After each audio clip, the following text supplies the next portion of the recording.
When we come from our values, when we come from our vision, when we come from our purpose, the work we're doing feeds us. It doesn't drain us.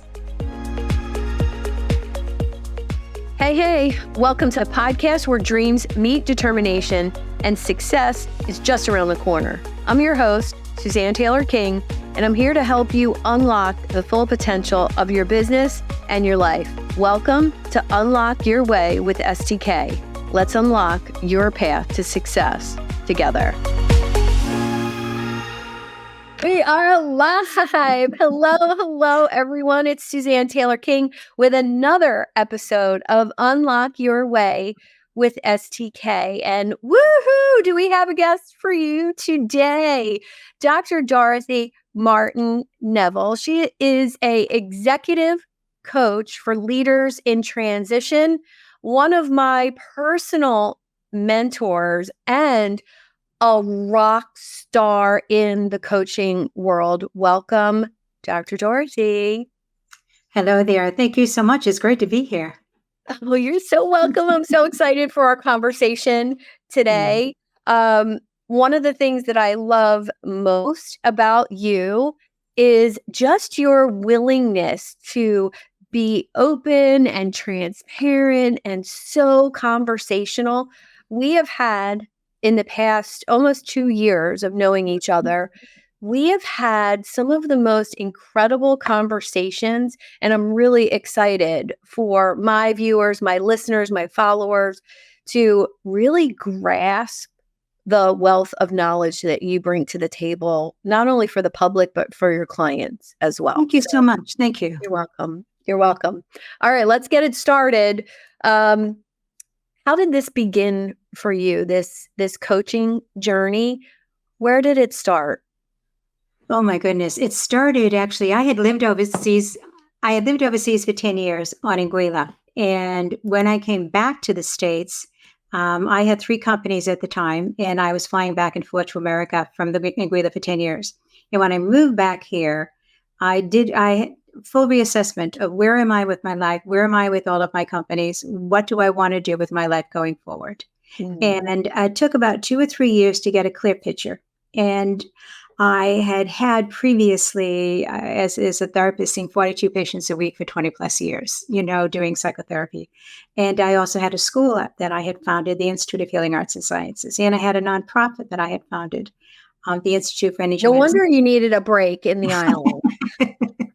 So, I had dropped my baby off at university at Cornell when I came back and left the country for 10 years.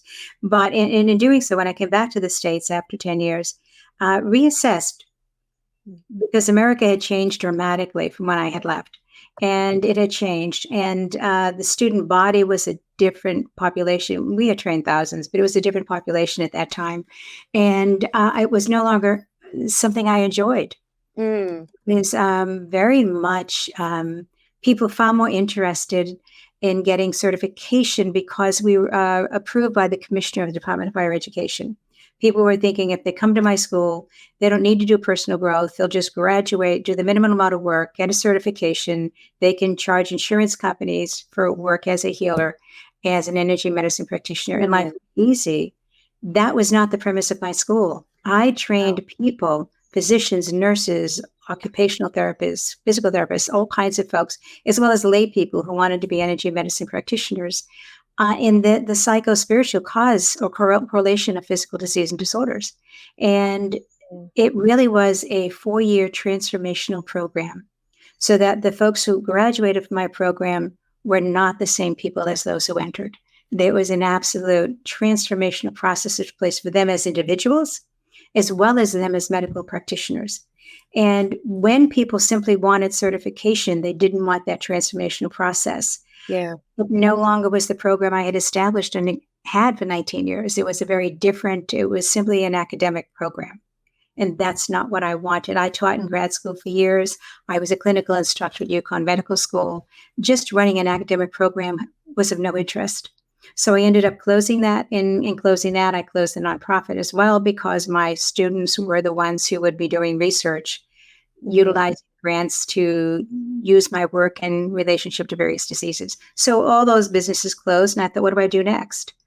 and I could go back to being a full-time therapist, but I had no interest in doing that anymore. I wanted so much more. I wanted to have far greater impact. And having worked with these leaders in medicine that had gone through my program, I saw for every physician or nurse or whomever that went through my program, I was not only impacting them, I was impacting the thousands of people they would be working with over the course of their career, right? So my legacy, if you will, in healthcare was being spread to thousands by every student that went through my program. And I thought, how can I have the greatest impact again with this sense of presence, this sense of knowing, this inner wisdom that I possessed at this point? How could I most affect the world now without the school? And my thought was, I could go into coaching, which didn't exist when I left the country, which now was an industry here in the States. Not what it is today, but it was a new industry in the States. And I thought, ooh, let me research this. And so I studied with the woman who had helped develop Tony Robbins coaching programs. And so I studied with Carolyn and out in Marina del Rey. So I flew out there for about a year training with her and thought that if I could work with executives who are in transition and allow them to see it as a freeing experience of coming alive, they could have such an impact on their organization, whether they had 100 employees or 100,000 employees. The impact, the cultural impact that could make would be massive in supporting people's emotional, spiritual, and physical health by recognizing that when we come from our values, when we come from our vision, when we come from our purpose, the work we're doing feeds us. It doesn't drain us. Oh, I'm speechless because it's actually happened to me in working with you. Everything you just said, I'm experiencing full force right now. I have goosebumps on my hair is standing up on the back of my neck and my arms right now. So thank you. Love when that happens. But this experience of becoming, this experience of stepping into your full potential is really priceless. Priceless. So thank you so much for doing the work that you do and the ripple effect that it will have on my future clients, that it's already happening on my friends and my family. And I think that really needs to be conceptualized because that's the difference that leaders get when they hire you. And let's just talk about the fact that 3 people who I've known for years did not recognize me when they saw me. And now it's been 6 months, a couple of them, a couple years. But let's talk a little bit about the fact of becoming unrecognizable as a leader. Your whole entire being changes when you do this work. It does. Because when you have a belief system, and this really is a holistic transformational approach, which is who I am and what I do, right? But when you have a belief system that I can make it happen, I can get us there, I can pull us through, there is a congested energy that comes together in a place of force and place of will, which is really all the energy in the back of your body. You're pushing your way through. And all these imaginary enemies, these imaginary obstacles, these struggles. So there's a real belief in the need to struggle and to push. Yes. That brings your energy in. It really contracts it because you've got to become, you can imagine a football running down the field. They're ready to go and they're protecting themselves from anybody who's going to take them down when they want to make that goal, that touchdown. So it just is really something else altogether. When you can give up the idea of struggle, when you give up the idea of confronting every obstacle that comes in your way, you stop running in defense. Yes. And you start sitting back, being far more clear about where it is I want to go or where it is I want to take my company, whichever it may be. And as you're far clearer about that, you're focused on taking yourself or your company where you want it to go. you're far less focused on all the obstacles, imaginary obstacles, more times than not. All of those are the situations that are showing up. So you have a completely different view of where you're going. You're coming at this from a far more peaceful and purposeful place. This is where I want us to go. All right. My experience in working with leaders is frequently when they run into a theoretical obstacle, they want to attack it, take it down. My perspective is always, is there a way we can simply walk around it and keep on going? Now, some need to be dealt with because they could become infectious and become larger. Right. Some of them are just a distraction. So let's just walk around it and keep on going. And as we're walking, we know we've protected ourselves against that, but without the fear, without the battle, and just put something in place and we keep on going. And it becomes just a bump in the road rather than a major obstacle that keeps getting us stuck. But if I believe that life is a struggle, I am going to find struggle everywhere. Yeah. If I believe life is a gift, and things show up, I'm going to deal with things when they show up, but I'm just dealing with them. I'm not fighting them. I'm not in battle, right? I'm not anxious. I'm not in aggression. Yeah. Because I can't have my creativity, my intuitiveness, my innovativeness working beautifully if I'm in aggression. I need to be back in a place of peace. I'm not saying there's no innovation in aggression. It's just that there's so much more when you're not in that state of mind. And your energy is dramatically different. And if you're sitting in a room, somebody walks in, and the energy they walk in with is, I'm ready to attack you. You shift your energy. You're like, oh, yeah. Watch this. And now here we go. Or you collapse because you're frightened. How you carry your energy has massive impact. So if you have a belief that there's struggle everywhere, guess what? Folks are going to show up to battle with you.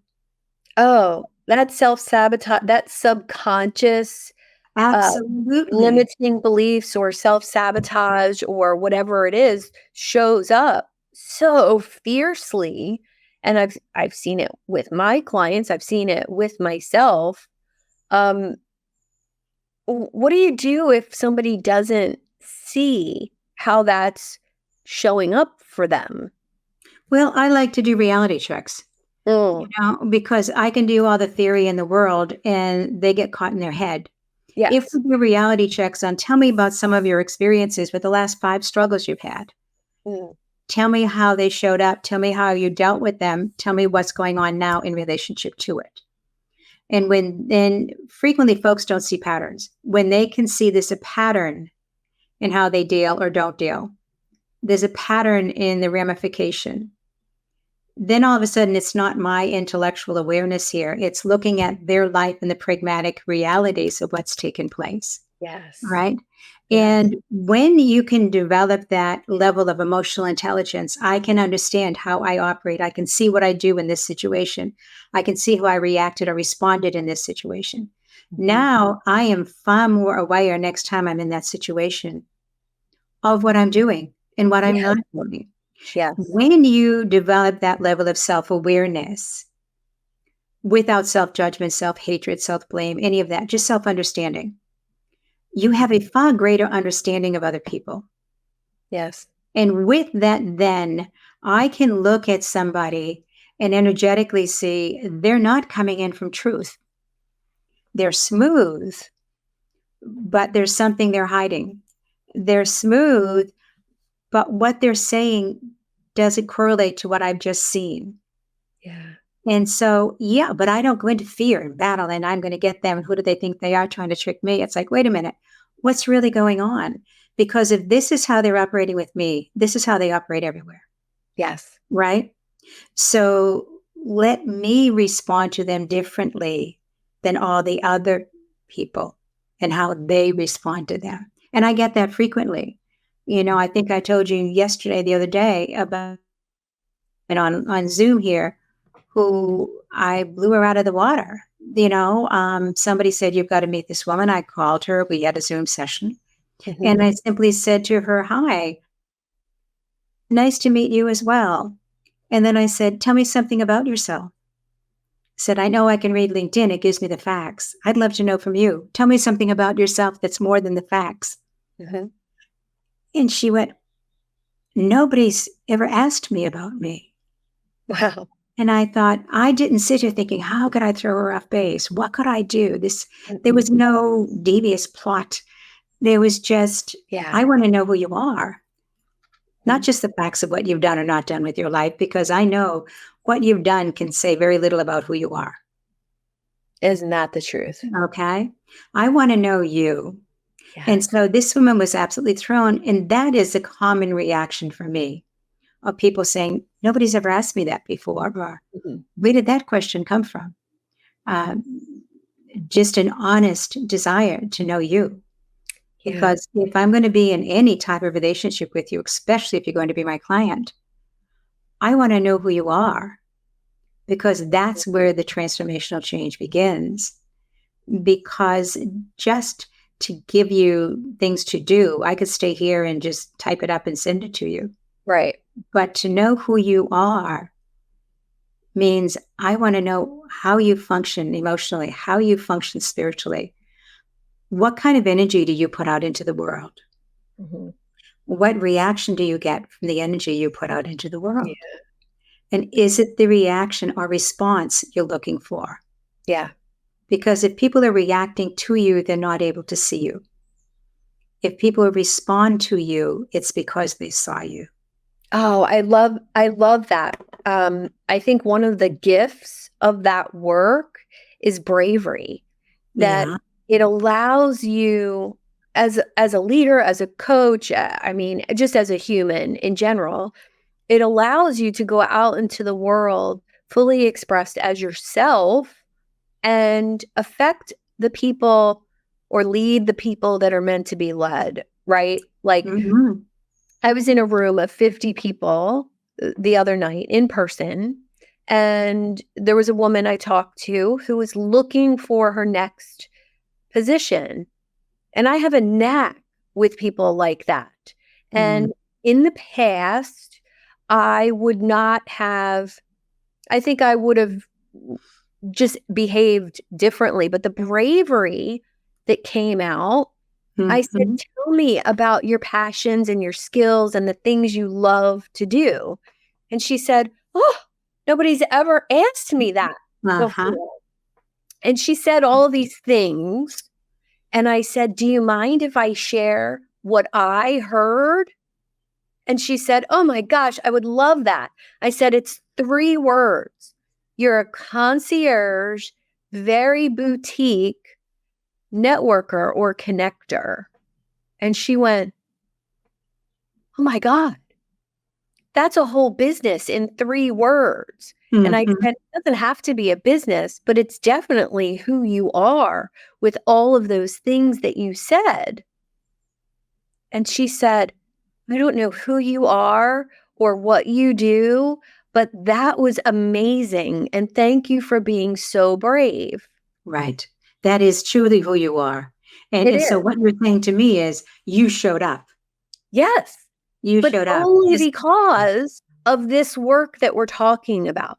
I wanted to show up like that. I had the desire to show up like that, but it was energetically impossible to do without the past 2 years of work on myself. And most are not willing to do that work. That's my little pat on the back. But I will say it's the most powerful thing you ever do for yourself as a leader, whether you're an influencer, a CEO, if you do that, all of the people on your team, your board of directors, your children will have a different reaction to you. And that's what we're all trying to do as leaders, as humans in the world. Let's talk a little bit about the ripple effect of doing this work for yourself as a leader. How have you seen it affect the rest of a leader's life? Like where does it trickle down too? Oh, it trickles down completely. I had one client I can discuss. When she hired me, she had heard me speak someplace. She hired me and was head of a major division of a major hospital here in the U.S. and said, I need a coach. And I said, oh, how can I help? She said, everybody in my office is a pain in the... Hmm. And I said, really? And of course, to myself, I'm laughing, thinking, there may be one pain in the butt in that office. And I wonder who that could be.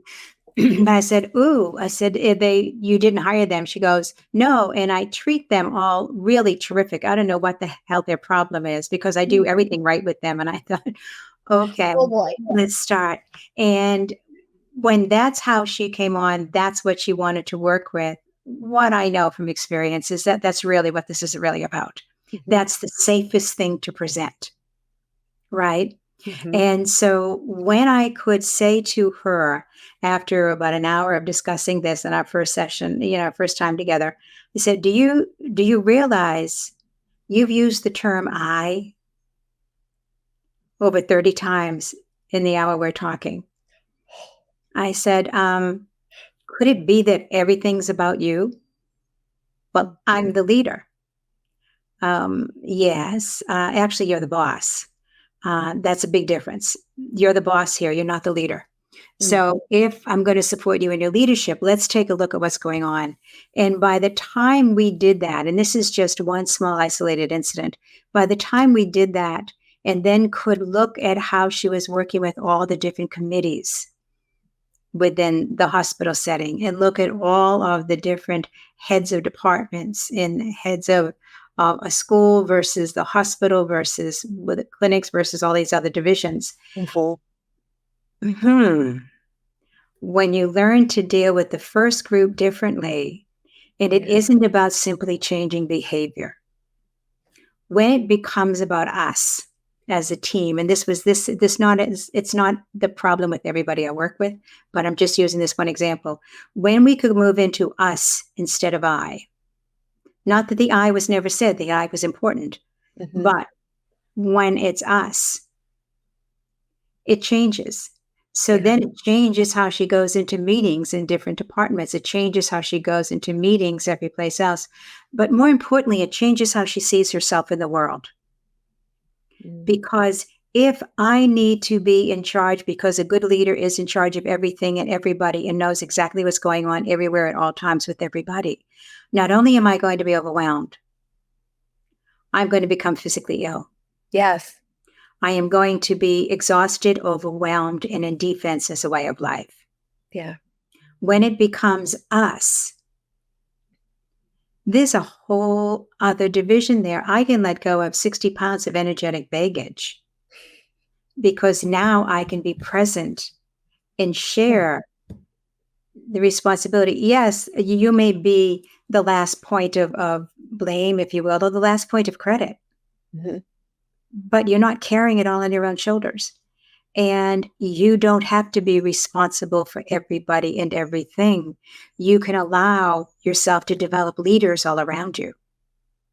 That's a vulnerability piece that I think a lot of leaders don't realize. Right? Instead of being the guru and do what I say, leader, you become the guide that encourages other people to step into their leadership, thereby being a better leader. And that feels hard for people. It's scary. It's scary. Right. It is scary because, that's where the whole imposter syndrome comes from. Yes. Because of who we are supposed to be as leaders. Yeah. And that's an image somebody created, but it's a fallacy. And so when we can step back and look at when I know what my vision is for me, and if I'm an entrepreneur or a small business person, a medium-sized business, when I know for my business that I founded, I know what the vision is. And I'm so in love with my vision and creating and having the impact and influence I want with that. You find out that becomes infectious. The people you work with end up having the same vision. Yeah. So they come into work And we all have bad days. We all don't want to go there. And we all have parts of our job that we don't like, whether it's the paperwork or the phone calls. There's always pieces we don't like. But if I'm in love with my vision and I bring that up to everybody else, then what ends up happening is that they are living their vision. Far more creative than I am. They may have another idea that I didn't think about. And so together we're expanding the vision. And now this is about passion. This is about vibrancy. This is about loving what I'm doing. Think of the culture in that company. Oh, that's what I was just going to say. It's contagious culture. Like, that's amazing culture. Yeah. I've been in that environment in the dental world, and it was amazing. It was a marketing team on steroids when you have, 20 people all just functioning together and loving where they work and sharing that with the outside world.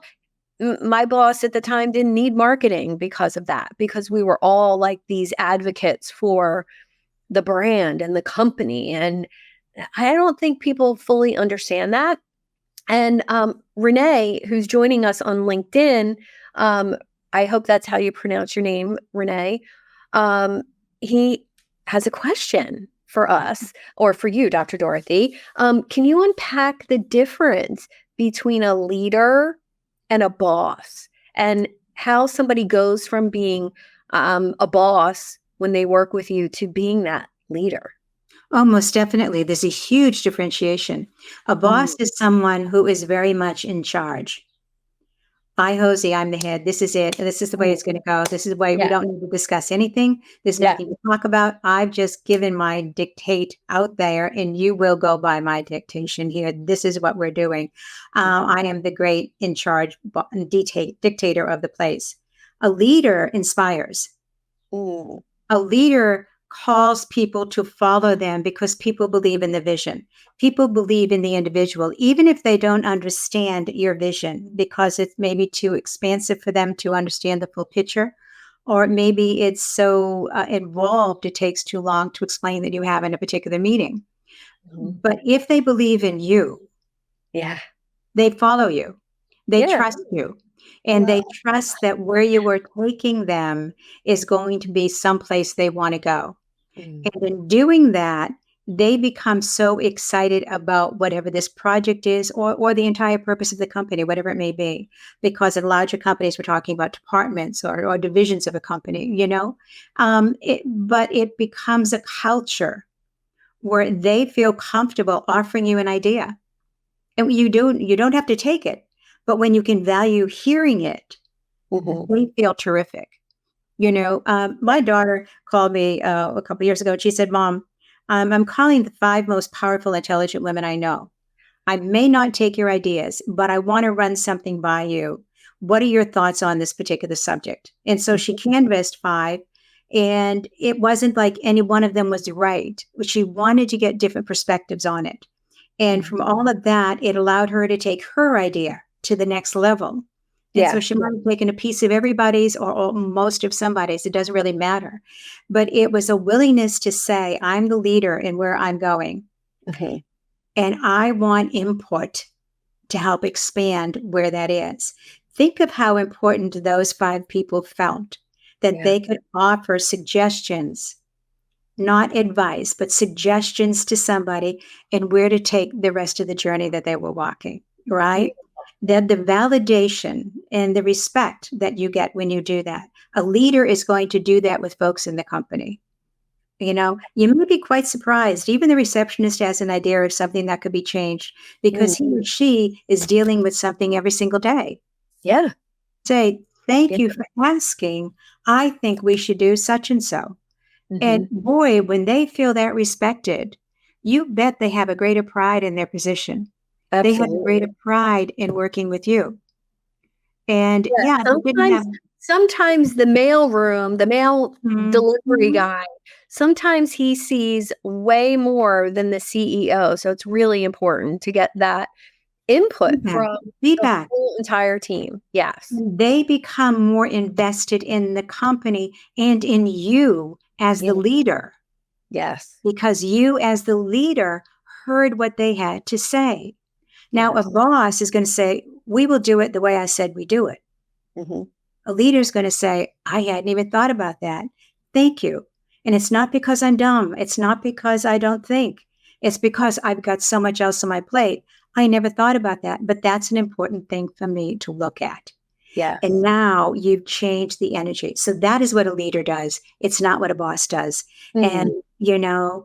And boy, does it make your life much easier as the leader, because you're getting input from people who trust you, and you're getting people far more invested in your company. Yeah. Yeah. Thank you so much for answering that for him and for all of us. My last question for you is about that personal ROI that leaders get when they work with you. Let's talk about that personal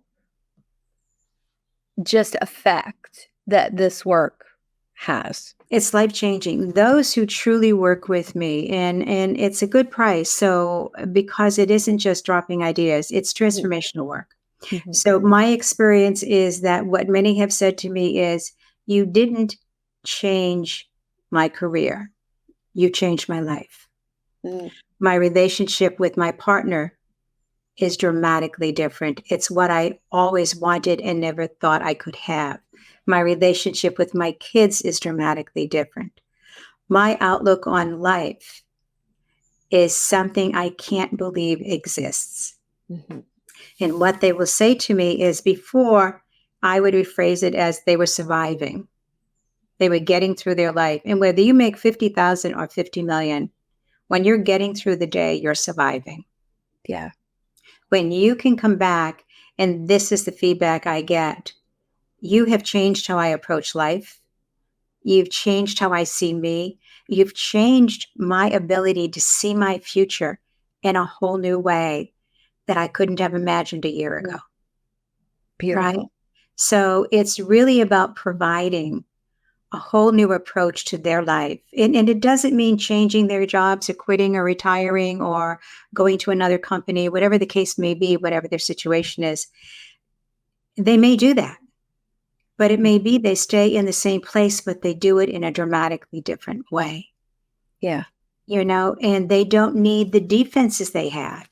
They don't need the affairs or the alcohol or the drugs or whatever. I have a drink. I mean, I have nothing against anything. I don't really care.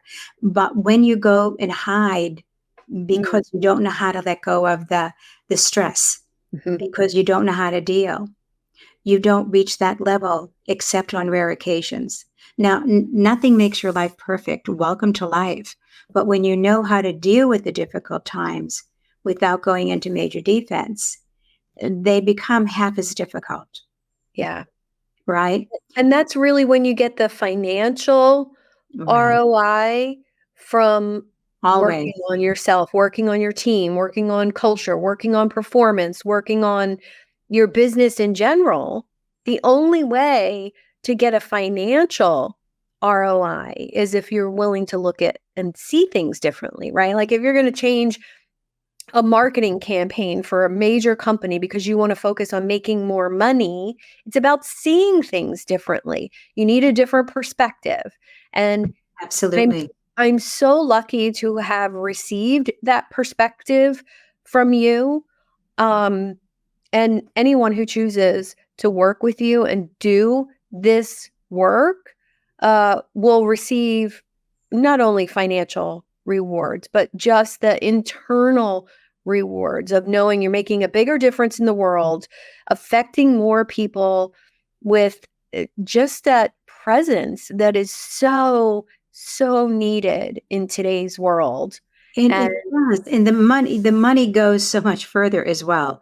When we were talking about the employees, when they're invested in your company because they know you've heard them, they're working harder. They're working more productively. They are more invested. You're making money because your people are working far more effectively.